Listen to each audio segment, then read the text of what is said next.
right, welcome back to the show, you guys. Today we got a fun guest with us, Ryan Stewman, on the show. You've probably seen him on Instagram, YouTube, all over the place, the hardcore closer. Ryan, welcome to the show. How you doing today?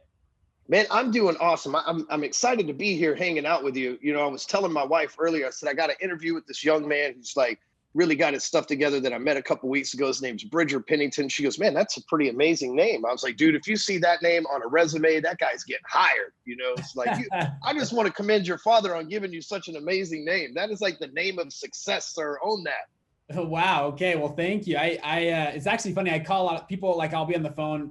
I live in Utah. People outside of Utah have never heard the name Bridger before. And it's actually, it's nice having a unique name though, because people remember it, and it's kind of new a little bit. So thank you though. Yeah, hopefully I get hired a few places. But we met about 2.5, 3 weeks ago in Arizona at an event. We sat down, we started to talk, and I was like, I gotta have Ryan on my show. You've done a lot with sales. You've done a lot with just building teams, building companies. And I think you'll be a great addition for the show today. It's gonna be pretty fun. So to kick things off though, give people a little bit of background on you, how you got into this game and got started off. Well, I've been in sales my entire life. I've never had a salaried job until the one that I have now that I created. And, you know, I started off selling car washes when I was 13. So like someone would pull into a car wash and they might want an $8 car wash. And it was my job to bump them to $10. And I got like a nickel or a quarter for every car that I bumped, right? And so that was like my first taste, working in the summers, getting commission. Well, I met a drug dealer working at the car wash. And so my side hustle was selling cocaine for a couple of years. Never did the stuff except for once. And I overdosed and was arrested in possession and stuff. And so long story short, me and coke, we're just not a thing. But anyway, ended up going to prison, got out of prison, came back to work at the car wash because that's what losers that go to prison do. And about the only place that'll take you, you know, when you got a drug felony in the 90s, that's how long ago this was. And worked my butt off though, man. Like I've always been a hard worker, and I've always been able to, like, I got out of prison, there was at least a sales job there for me, right? Selling car washes again. One day, one of the customers, she says, you know what? You work really hard. You work harder than anybody I've ever seen. I'd like to give you a job. And I was like, yeah, well, what do you do for a living? She's like, well, I work in banking. And I was like, dude, I don't even have a bank account. I pay my rent in cash, truck cash. Like, I'm not qualified. She goes, I'll teach you. And I was like, that's cool, but there's also another catch. And I was like, I'm a felon.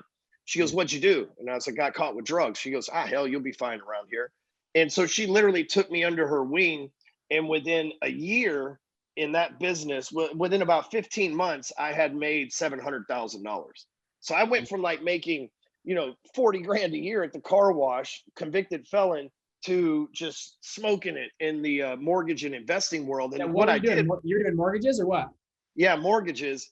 And but what I did was, everybody else was chasing real estate agents, so that market was pretty saturated. Everybody else was trying to, you know, knock doors and all this other stuff.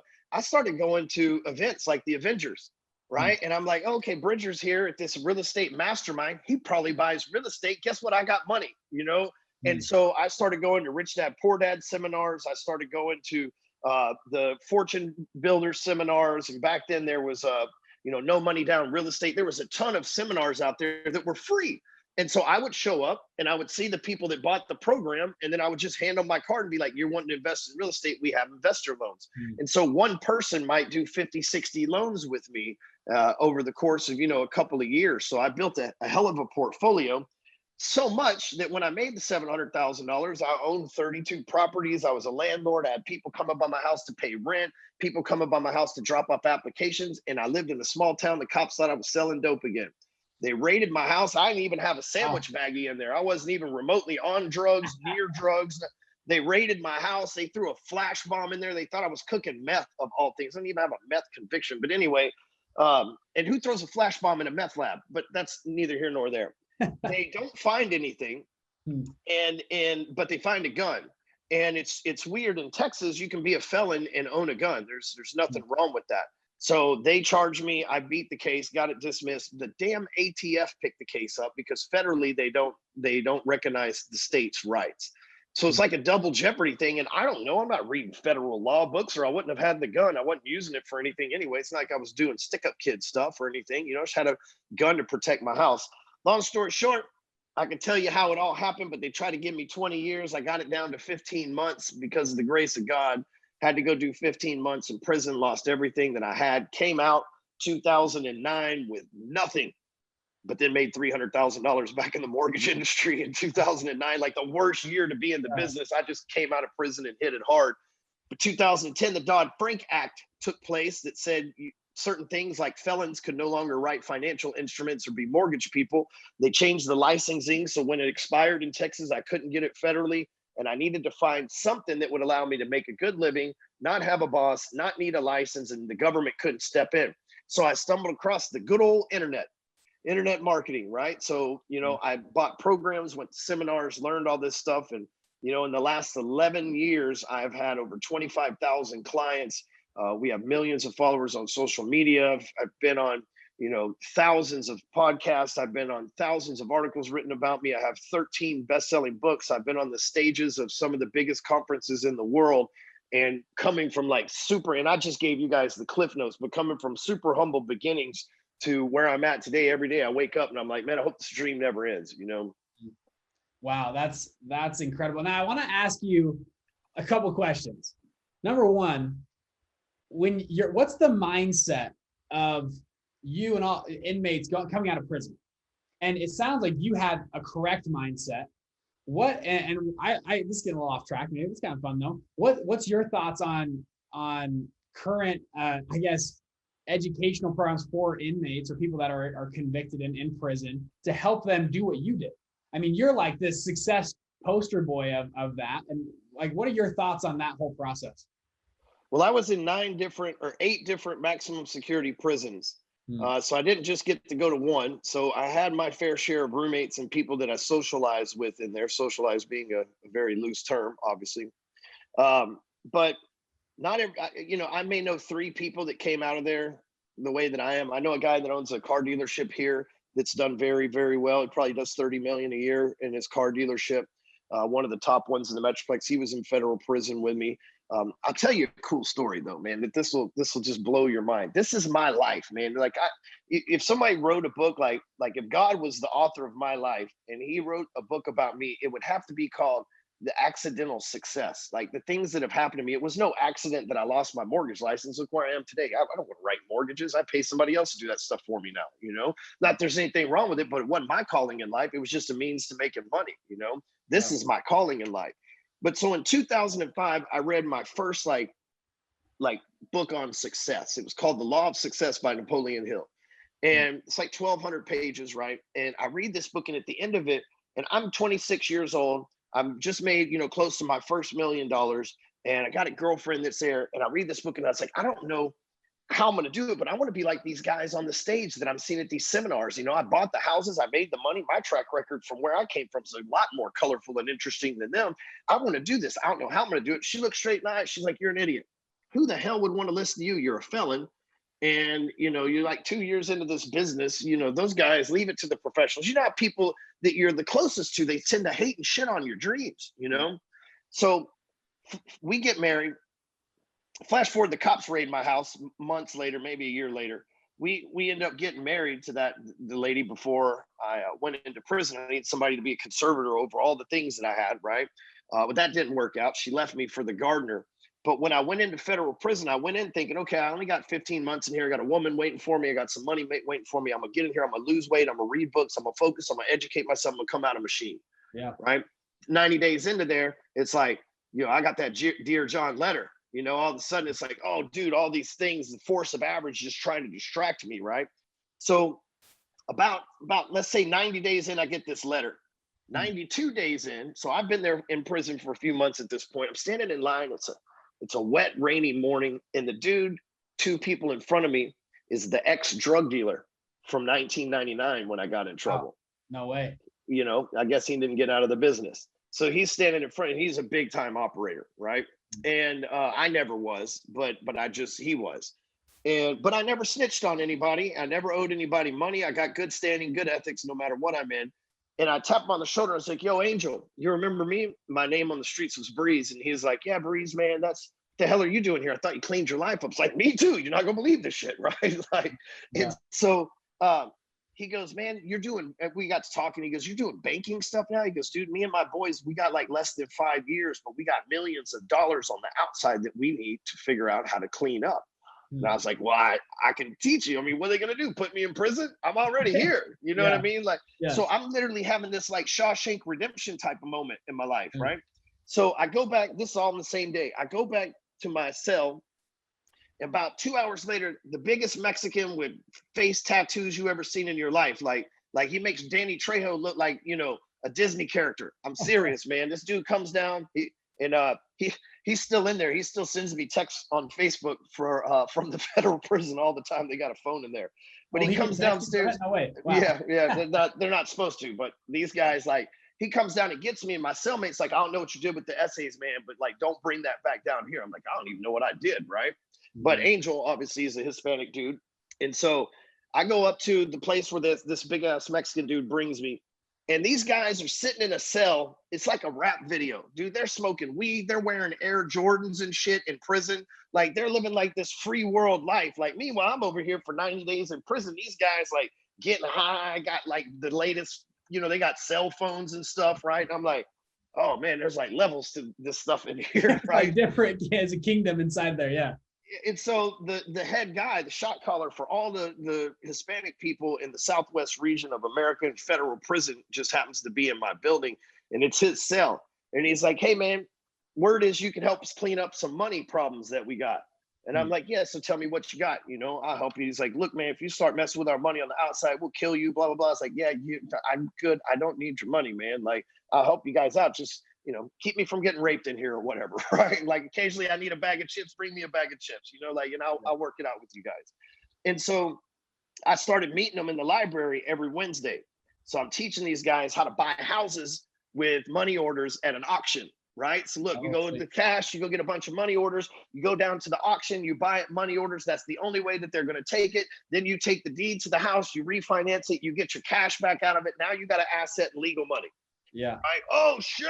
You know, like they're calling, like, you know, they're putting money on my books, taking care of me. Like, everything was covered down there. Right. So this was my first shot at giving a seminar in front of the toughest audience you could imagine, people that are in prison for killing and running. Like, the head guy, he was sentenced to 21 years for 19 tons of cocaine, tons, you know, like, and so we're talking about boatloads of the shit. And so these are the people that I'm like speaking in front of. So people are like, hey, do you get nervous when you get on like Ed Milet or Russell Brunson stage? Like, you don't even know how I started, right? I'm like, nobody in that audience is going to kill me. You know, like, if I give them wrong information, I'm just an idiot. I'm not somebody that's going to get shanked in the shower, you know? And so, but I carried that with me when I got out. 6 years later, when I get out, 4 years later, I start this business. And 6 years after that, so 2016, business is going pretty good. That leader gets out of prison and calls me and says, hey man, you changed my life. We've been giving your books around prison. We got all these people's lives you changed in prison. You have no idea. I want to come work for you for minimum wage. I need my parole officer for me to have a job. It's like, bro, you don't even know what the internet looks like. You don't even know what the internet looks like. And he's like, I'll figure it out. That dude still works for me today. He's my general manager, and he can build a funnel better than Russell Brunson. Wow. And like, I'm dead serious. And this guy he went into prison before the internet was a thing, before Google was even a site. And this dude now, he's like our head of marketing and stuff. And so we make a lot of money together legally, you know, and it's cool to see that like what I do now was a direct stance from, and think I had to get jerked out of the mortgage business to be doing what I do now. I had to get jerked out of those relationships and put into prison to get that hardcore experience. So it's just, I know that has nothing to do with typically how your show works, but you know, it's an interesting story nonetheless, you know? Well, no, that's so impressive. I love that attitude. And that's something I brought up on the show before, is life doesn't happen to you, it happens for you. That's a old Tony Robbins quote, right? Of different hero types. You have the victim mentality, the survivor mentality, the hero mentality, right? And I love you've turned that entire mess of, man, I was in prison twice and I come out, and you turn it into this hero mentality, and you've gone on to do incredible things, and then have other inmates come and work for you and change their lives and get out of, you know, that system and that bad life that they were in. That's pretty impressive. In regards, now I'm going to shift gears here a little bit. So this show, we talk about investing. We talk about starting funds. And I know you don't run a fund currently, but you've been pitched by a lot of people for deals, I'm assuming, right? I'm Yep. sure you've had every, Jim, Jane, and Jolly come ask you for money. Walk me through people that you like to invest with and why. What sales pitches are compelling to you? I know you're a good salesman. And then on the other side, say, well, for people that are listening to the show that want to go pitch, what can we glean and learn from that? Well, first, I think the best resource for pitching investors is anything that Oren Clef does. I don't know if you know him. I talk about him all the time. I love him. I love him, man. He's His incredible. book, Pitch Anything, is amazing. And I bought several of his training programs, and he's really good at that specific process. So yeah, it's good that you already knew that. So of course you would. You're a smart guy. You know what other smart people are like. So that's how I found him too, right? Like, I'm a smart guy, so I'm looking to learn from Oren. So anyway, for me, I'm not your traditional guy. Again, you just heard my story, little snippets of it. I'm from the street, so I don't typically I'm the type person, like, if you run off with my money, let me give you an example. The last person that ran off with my money is about to go into the prison that I just left with the guys that I just talked about. He ain't gonna do so hot, right? And so, like, that's how I operate. But everybody that does business with me knows that, like, I'm not your typical, hey, we're gonna have to get attorneys involved and stuff like that. I would be more of a loan shark, right? Or an investing shark, right? Which doesn't make me, really eliminates 99% of the people with bullshit pitches that aren't certain about it. Because just they're that like, alone. Dude, you don't want to mess with Ryan and his gangsters. Like, that's just not the guy. So, like, you only come to me if you got good stuff. And so, but really, Bridger, what I look for is relationships. So just last night, Fleischman sent me a message, and he's like, hey, dude, you should throw some money at this thing with me. Okay, cool. How much do you want? All right, I'm gonna send it over. Right? Like, and I don't need to look at the papers. I got millions of dollars with Wags and Fleischman, and I don't need to look it over. I know they got my best interests in mind. They're gonna take care of me because they're stand-up dudes and we've done stuff together. Usually the people that I invest with are people that I'm close with. Me and my best friend is a guy named Steve Kuklo. He's like the biggest bodybuilder on the planet right now. He's like the guy, probably will be Olympia this year in 2021. And he's my best friend. And, when he calls me, he's like, hey, we got this thing that we can put money into. I'm like, all right, cool. I'm gonna look it over, but we're in it because, he's just a smart guy. He's analytical. He's already done that before he brings it to me. So typically, like yesterday, we got $150,000. We need to throw it in an investment. I just called Wags up and said, hey, I need to send this money over to you. Do you think it's better to buy corporate? That's fine. Or if you want me to buy another Everbowl branch, that's fine too. And so, that's just how I operate. I got some people that I trust. And so if I was on the other side of that and I'm trying to gain someone's trust, right? Because here's the thing, you were with us for the Everbowl thing. I think my people bought 13 of those.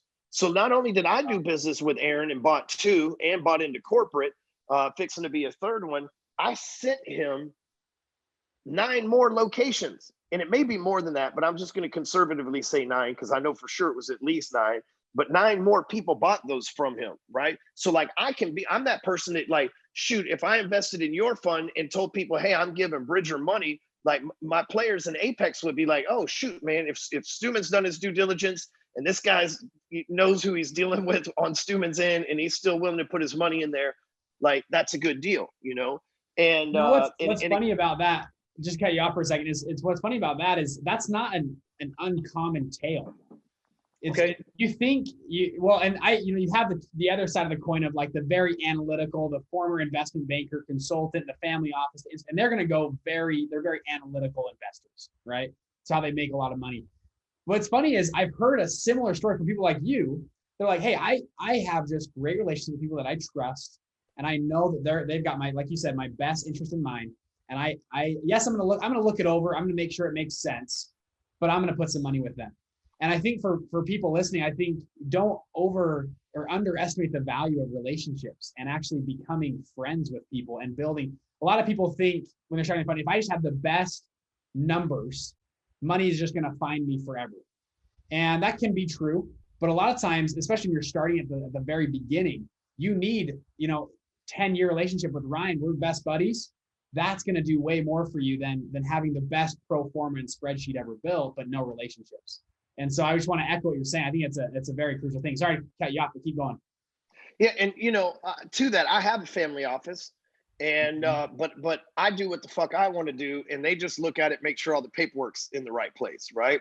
Cool. And then with my lawyer, he looks over the contract. So if there's any gotcha stuff in there that maybe that they don't know about, then he's going to pull that for me. So I've got smart people looking it over. And if my lawyer's like, yeah, man, it's a decent deal, seems legit, right? And then the family office is like, yeah, that's cool. Then boom, I got it. But after I've done one deal with Wags, I don't need to go back to the lawyer and to the family office again. I just keep feeding into that. I do one deal with Dan. I don't need to go back to them again. Maybe if we got another contract coming in, but we've already seen it at this point, So I think for me, I invest a lot. I don't like holding on to money, cash. I'm not a cash is trash guy, but I don't really need that much. My business, I don't have loans. I don't owe banks. I don't have business partners. I'm 100% self-made, self-funded, bootstrapped all the way to where we're at now, which is, well into 8 figures a year, and of very marginal online business, as you can imagine, right? And so, but with that, I got different things. Like, so I do these electricity investments. They pay 25% guaranteed money. They're 15-month notes, but they're only like 10,000 deals. So $10,000, $15,000 a pop. I'll go drop 100 grand on those. And I've been running those for 3 years now. So they've compounded at 25%. So it's almost doubled, you know what I mean? Because of the 25 and the doubling of the 25. So I do like things like that, that's short term, that I know, hey, I ain't got that long and I got this money coming back. I buy real estate. That's something for cash flow. I don't flip houses anymore. I used to need cash like that, so I flipped houses, but now I want to own stuff. So I own some rental homes. I like to buy new construction.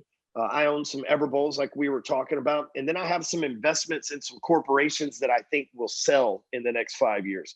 So that's what I look at it. Like if I'm putting money away, like worst case scenario, I should get my money back in 5 years.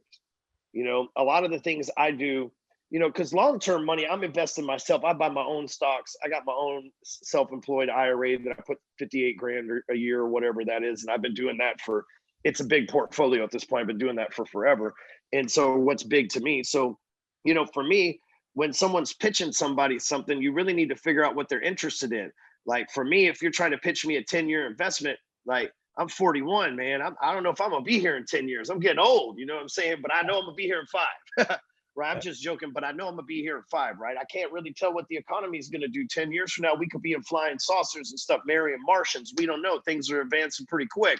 So, but 5 years from now, that's unlikely to happen, And so you need to find out the person's needs. Also, the reason why I like Everbowl is, I've got real estate that cash flows, these Everbowl businesses that cash flow, and then I've got stocks that appreciate in equity. I'm about to buy a commercial building to move my business in that will appreciate in equity. I'll be able to write off too. So I like to have different means of investments as well. But, the thing is, I bought into maybe 2 funds like over time where they were buying either a piece of real estate or, it was a fund buying into the corporation of Everbowl, obviously. But, if you're going to pitch somebody, you got the relationship, cool, but you should really ask your people before you pitch them what their goals with their money is, and oftentimes I see people, it's like back in the day, I didn't have that much money. I was spending it all on my business, but people thought I had a whole lot of money. So they're like, hey man, we need 2 million for that. I'm like, shit, me too. I'd like to have 2 million for that too. I ain't got it right now. I don't know why you thought it was me. I'm flattered, but I ain't your guy. Right. So you just got to but that also shows me they didn't do any research. They ain't asked the right questions, or there's no way that they would have hit me up for that dollar amount back then. So. Gotcha. Doing a lot of and I think that's a great point. I think Oren Klaff makes that point in his books too. He talks about asking it, like I would echo what you said, asking investors what their goals are, where are they at, and what is, and you're essentially being more a consultant there. You're not salesman, you're a consultant, right? Is this the right fit for you? Is this something in your timeline? Maybe you don't like 10-year offerings. Well, hey, we're doing a 3-year offering. Is that something you're interested in? I think that's crucial when probing different investors and seeing where you're at. On that note, I want to ask you about sales. Okay. A lot of people now, running a fund is sales, right? People sometimes they don't even think about that, but you are a salesman selling a fund, getting investors and selling partners. You're selling people to sell you sometimes a deal or give you a cheaper offering. What advice would you give to let's call it a young salesman that's just getting started, even if it's not the fund space, maybe just in sales, well, what advice do you give to those types? You need the very first fundamental thing in sales, right? Sales is different from closing, different from marketing, different from advertising, right? They're all different. But in sales, the thing that you need is an offer. So many people don't really have an offer. Now, they say, you know, they got an elevator pitch, but if I got to listen to you pitch me some shit for more, like I had a guy today, he wasn't asking for money. He was asking me to check out his software, and it took him 20 minutes to explain it. I'm like, you know, at the end of 7 minutes, I'm out. You know what I'm saying? Like, dude, when am I going to stare at software for 20 minutes, man? I'll like fall asleep here. I just can't do it. You know, hey, you got cool product, 7 minutes in. Hey, I see everything. What do you want me to do? Right? Like I'm trying, and not everybody's like me, but I'm a busy guy. But you got to get your offer down so that when you, like, for example, I'll go back to Everbo because that's something that I'm buying now. Is, you know, the offer is you 40% buy-in. You ain't got to do nothing. They send you 40% net every month once it gets the reserves met. That's an offer that's easy. I wouldn't even care if they weren't selling delicious ice cream. It's like, okay, so I'm getting this amount of money in, $150,000 in, 40% ownership. Y'all pay me 40% of the net income every single month in perpetuity till it's sold with an exit plan. Boom. That's it. Perfect. Right? Makes complete sense. So if your offer, here's what you need to have, and you guys are smarter than me at this stuff, but here's what I look for, right? So in my offer, I'm going to give you 2 layers. Okay. Layer number 1 is you need to have 4 parts. You need to have what the product is, right? Like, what are we investing into? What is the team that's going to manage the investment or going to run the product, right? What is the exit plan? Okay. And what is the exit plan to sell it? Like, how am I getting my money back? And what's the expected ROI, right? So if you can tell somebody those 4 things pretty easy, they can make a decision. Okay, I'm putting 150 in, I get 40% a month, 5-year exit plan, should exit out at 2 million. My 40% of that is okay, cool, right? 800 grand, perfect, right? Like you can see that that's an easy offer. When people start trying to explain all the intricacies, and like, I got a friend that runs a hedge fund with artificial intelligence, man, it sounds amazing. I won't put money in it because I don't understand it. I'm like Warren Buffett in that sense. I'm like, if you're that smart, you're smarter than me, and I'm a little scared that you might be able to manipulate my money, right? So that's layer 1. You got to have the product, the team, the exit plan, and the compensation, right? How you're going to get the return on investment. That's 1 layer. Now let me give you the second layer to this offer. It needs to be how to get what they want without having to do what they don't want, right? Most chances people would say, well, they want to make money and they don't want to lose money, right? It's got to be a little deeper than that, right? The offer needs to be, hey man, how would you like to retire in the next 10 years by only putting 10% of your income into our fund? Right? Okay, well, that's cool. I can retire in 10 years with 10% a year put into your fund. That's easy. I'm giving that to the church anyway.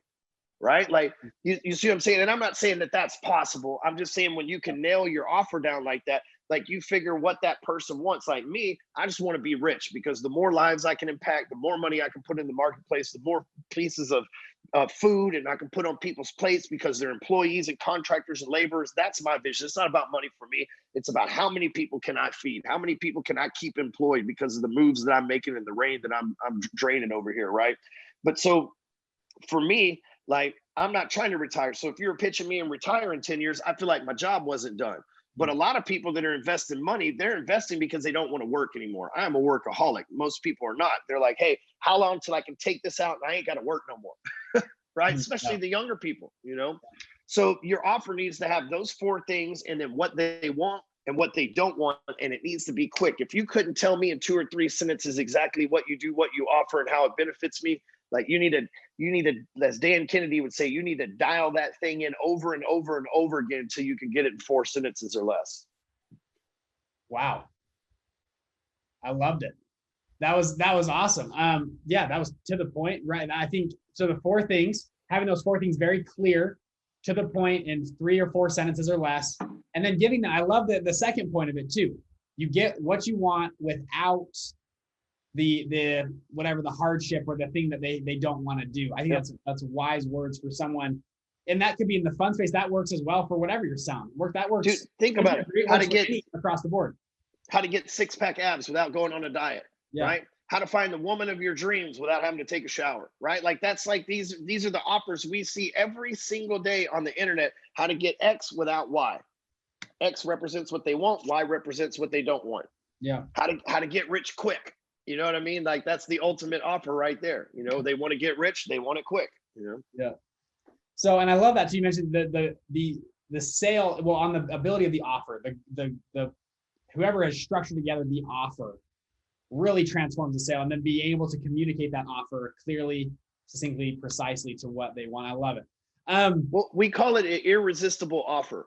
Yeah. If my offer is irresistible, I don't have to close you because my offer is irresistible. You're going to take me up on it. And so when you can dial in an irresistible offer, because keeping it simple sells.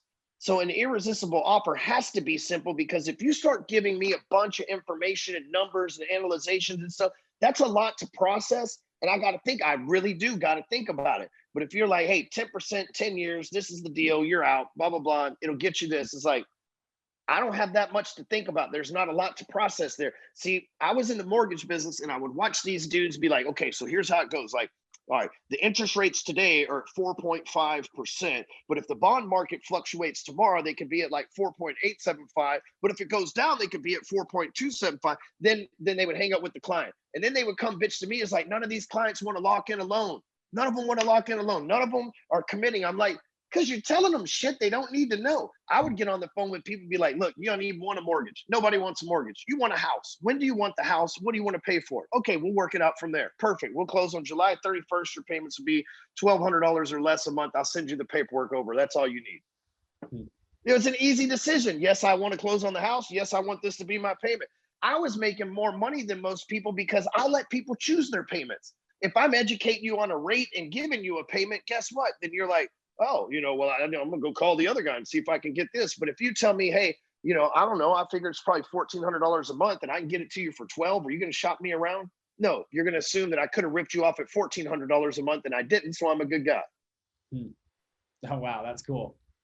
But nobody wanted a mortgage, just like nobody wants to risk their money, right? They want the end result, which is compounded interest, an investment that makes them rich, or an investment that makes them better off financially, right? They don't want to risk. An investment is synonymous with risk. They don't want to invest. They want the result of investing, which is the return of the investment, right? So if we keep focusing on the invest, they don't want to be sold that shit. You focus on the return of the investment. That's what they're dreaming of. Yeah. Oh, I love that. Yeah. And well, that makes sense in so many ways. It could be investing. It could be mortgages. It could be selling your little Amazon widget.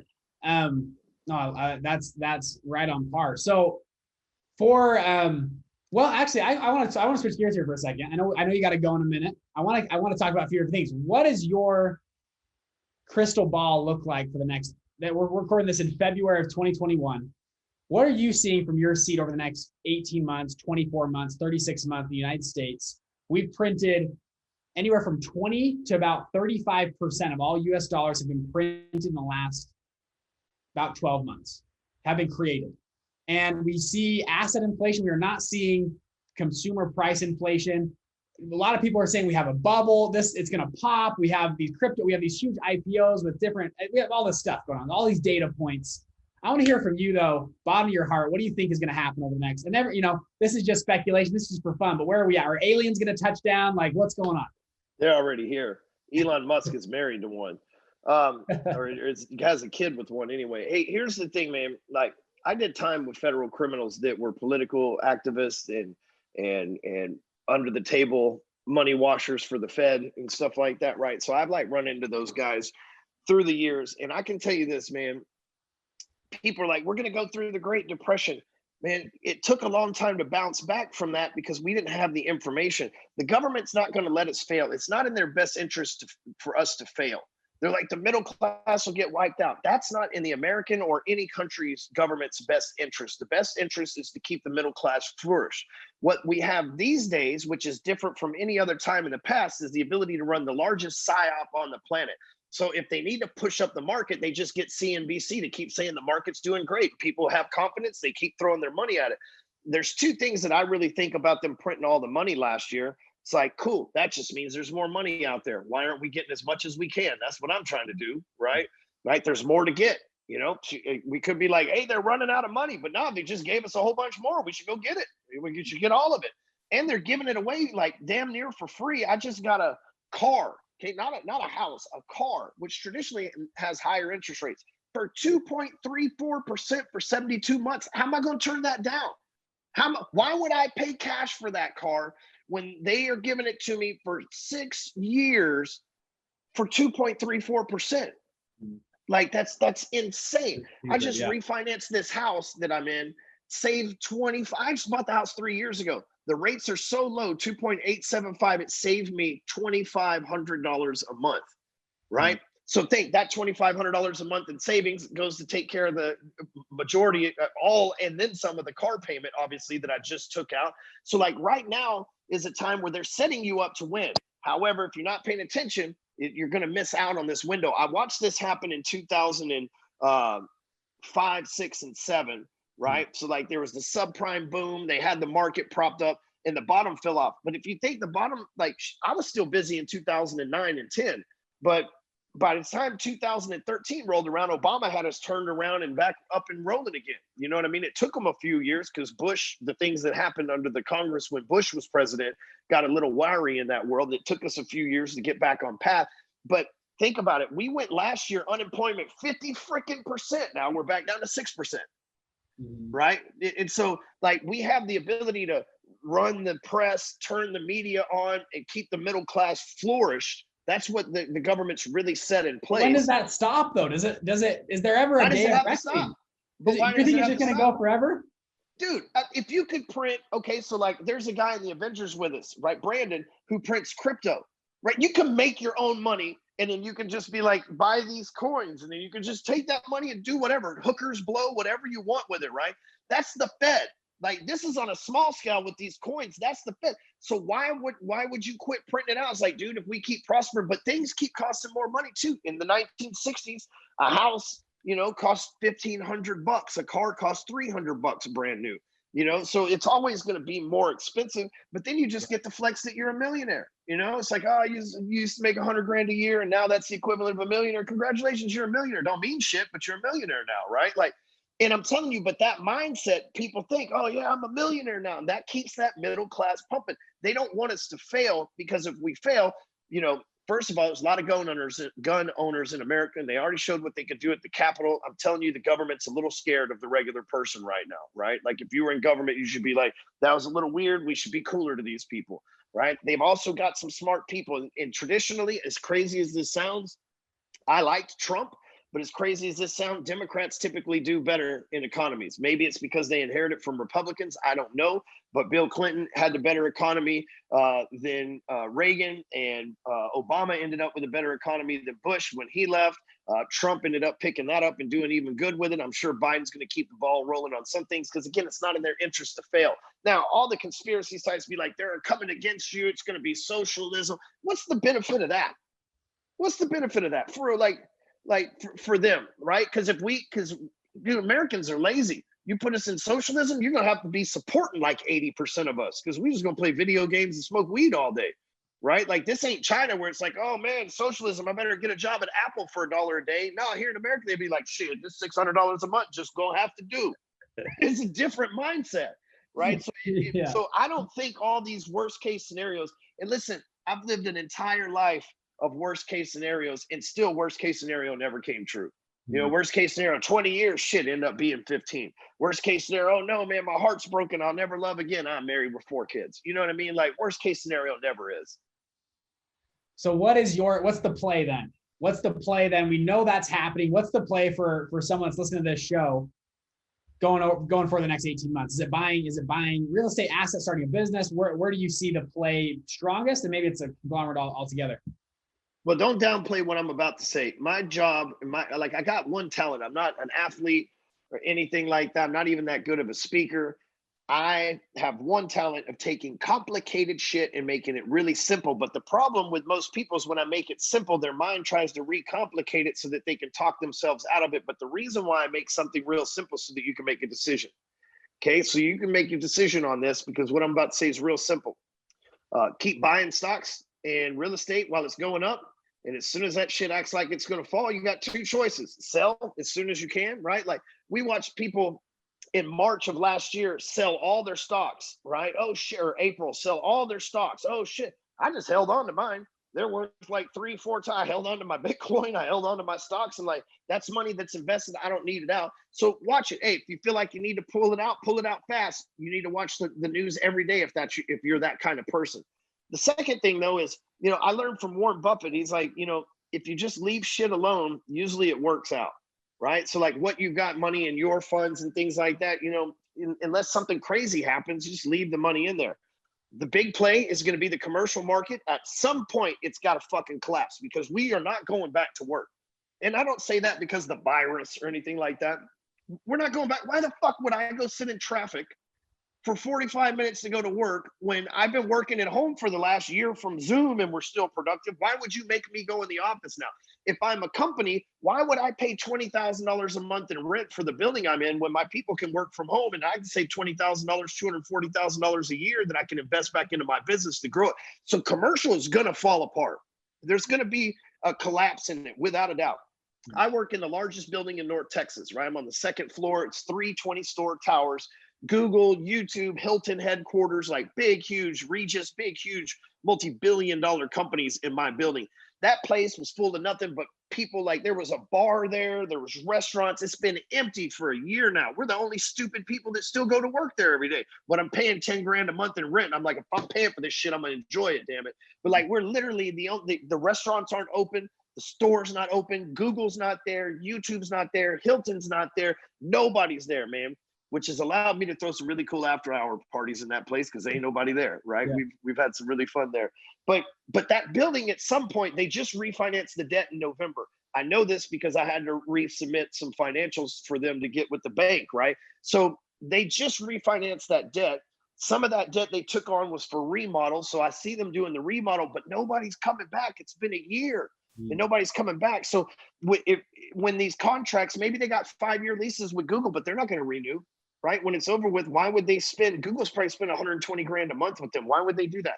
Why, and think Google's got, I don't know, 200-300 locations that cost that much or more around the country or the world that now these people can work from home. Like, so commercial's got to be something you guys got to keep your eyes on. I'm trying to buy a commercial building right now and I need it quick. But it's like, damn, man, I know at any moment that's going to be the first thing that pops because nobody's going to work. I still drive on the freeways here and we ain't got traffic yet. So nobody's at work. Interesting. Do you think the devil's advocate of that is companies that don't work in the office are going to, over time, are going to lose? And business owners are going to realize that they got to be in. So do you think working at home is here to stay? I believe so. I've been working at home since 2005. And I mean, I have an office now, it's forced to, but I still stay here most days. And my contractors and employees that work out of the office, they're not required to go in every day. They stay home as long as they get the damn job done. I don't care if they're in Timbuktu. Yeah. I love it. Okay. I know we've gone a little bit long. I know you probably got some fun stuff Friday night with your family. What's just parting words, parting advice for people on this call that are, I love your story of resilience. And I wish we could talk for 3 more hours. I bet you've got stories forever. And if people want to go listen to you, you can go find you all over the internet and everywhere. You can hear all those stories. But what's some advice for people on this call thinking about getting into entrepreneurship, not even just funds, but just entrepreneurship in general and getting into this investing game? Maybe they're hesitant. Maybe I don't know, it's a risky thing. What's some advice you would give to people that are on the fence or thinking about it? Well, I'm gonna tell you this, and this is the cold hard facts. Okay, so there's 4 levels of business, and I'm gonna tell you what the levels are and what it takes to get to each level, to level up. Right? We always hear that term, level up, but then you don't know what the hell level you're on or what the next level is or what. So I'm gonna give you that. So when you're an employee, I started off as a salesperson, still an employee. I had to master sales and marketing. Right? That's the ability to generate leads. Okay, marketing is not just putting my name on a billboard. It's getting leads and then master sales to be able to close them, right? So I got to be able to get a customer, have a conversation with that customer that puts money in my pocket, right? When I master those 2 skills, I no longer need the corporation. I can go out on my own. I can generate my own leads, close my own sales, or I can make my rules as an entrepreneur at the company, right? But I need those 2 skills to graduate to becoming self-employed, which is level number 2, okay? It's self-employed, you already got the sales and marketing down. So those are skills you continue to use and build, but those aren't the skills that you need to go to the next level. When you become self-employed, the two skills that you need to go to the next level is you need to learn how to hire and train people. Okay. So first, sales and marketing, that gets you to start your own business. Then you got to learn how to hire and train people so that you can grow and scale that business. Once you get to that level, you got 4 or 5 employees working for you, board of directors, things of that nature. You move into level 3, which is the CEO. You're an actual person that's running a corporation. You're not a self-employed LLC sole proprietor. You're the CEO of a corporation with a board of directors, a chairperson, and all that good stuff. Well, in order to move to the 4th and final level, the skill that you need there's 2 skills that you need there, is the ability to build a brand, because you don't want to be the face of what you're doing forever. So you need to build a brand that's bigger than just you, the CEO, right? We don't really know. Most people don't know who the CEO of Google is. Most people don't know who the CEO of Apple is, right? Like the product has outlived their original founders.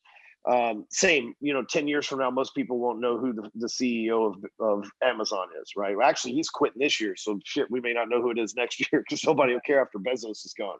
So you got to be able to build a brand that lasts the company long term, and you got to develop your leadership skills, because now you're not only hiring and training people. That's cool, but now you're managing the leaders. You're the CEO, so you're managing the board of directors. So you need leadership skills and brand building skills to get to the 4th and final level, which is where you step away as CEO and you just own the business and make money from the business, but you never work on the business. Maybe you're the chairperson that shows up there. So that would be, depending on where you are. Now you know what level. You're either employed somewhere, you're working for yourself, or you've got a company that you own and that you've built, or you're on your way into not retirement, but ownership, right? But those are the 2 skills at each level that matter the most to be able to plug in, to be able to escalate and level up. So hopefully that helps in some way. Oh, that's great. I love that. That's similar to Robert Kiyosaki's model, isn't it? Yep. Yeah, very similar. I love how you expanded upon it though. Yeah, he kind of sets that model, and I love that and remembering, where you're leveling up from. You got to level up, right? I think that's a clear roadmap of where to level up. Ryan, thank you so much for coming on today. Where can people come to learn more about you if they want to get involved with your programs? And we got a lot of stuff online. Where's a good place to send people? Instagram or Facebook. So I have blue checks. If it doesn't have a blue check next to it, it's not me. It's an imposter account or whatever. So be careful. I'll never DM you and ask you to buy shit. You got to hit me up first. Like, I don't operate that way. So make sure if you see my profile, it's the ones with blue checks. There's imposters every day. But it's at Hardcore Closer on Instagram, and it's Real Ryan Stewman on Facebook. Both of them, like I said, have blue checks. My website is hardcorecloser.com. And not to throw a bunch of stuff out at you, but I have a podcast as well.